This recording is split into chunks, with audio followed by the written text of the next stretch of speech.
AQSh prezidenti Donald Trump Air Force One samolyoti bortida jurnalistlarning savollariga javoban hech qanday dalil keltirmagan holda Minopdagi qizlar maktabiga yo'llangan zarba uchun Eron javobgar ekanini aytdi. Bu ayblovni uning yonida bo'lgan mudofaa vaziri Pit Hegseth ham takrorlagan. AQSh urushning birinchi kunida Eron janubidagi qizlar boshlang'ich maktabini bombardimon qilib, 175 kishini o'ldirdimi?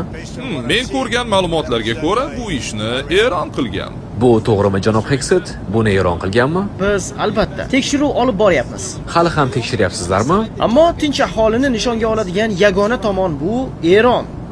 Bizningcha buni eronliklar qilgan. Chunki bilasizki, ularning o'q-dorilari juda noaniq. Ularda aniqlik umuman yo'q. Buni Eron qilgan. Bugun Eron AQShni suvni chuchuklashtirgich inshootiga zarba berishda aybladi va bu noharbiy infratuzilmaga boshqa zarbalar berish uchun yo'l ochish mumkinligini aytdi.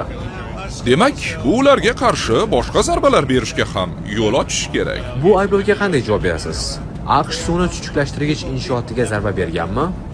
Eronliklar yer yuzidagi eng yovuz odamlar. Ular go'daklarning boshini kesadi, ayollarni ikkiga bo'lib tashlaydi. Ular nima qilganini ko'rish uchun 7-oktyabrga bir qarang. So'nggi 47 yil ichida nimalar qilganiga bir qarang. Shunday ekan, men suvni chuchuklashtirish inshooti haqida hech narsa bilmayman. Faqat shuni aytishim mumkin.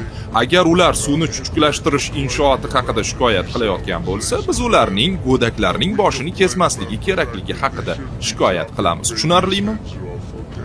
Minopdagi maktab Eronga qarshi urushning ilk kunida 28-fevral kuni zarbaga uchraganda. CNN ma'lumotlariga ko'ra, ushbu zarba oqibatida 180 dan ortiq kishi halok bo'lgan. Tehron ushbu zarba uchun amerikalik harbiylarni ayblagan. Amerikadagi The New York Times, Reuters va CNN nashrlari ham AQSh harbiylari ushbu zarbaga aloqador bo'lishi mumkinligini xabar qilganda. Bu mazkur hududda Islom inqilobi muhofizlari korpusiga aloqador bino ham bo'lgani, ushbu binoni o'qqa tutish chog'ida xatolik tufayli maktabga ham zarba berilgani bilan izohlanadi.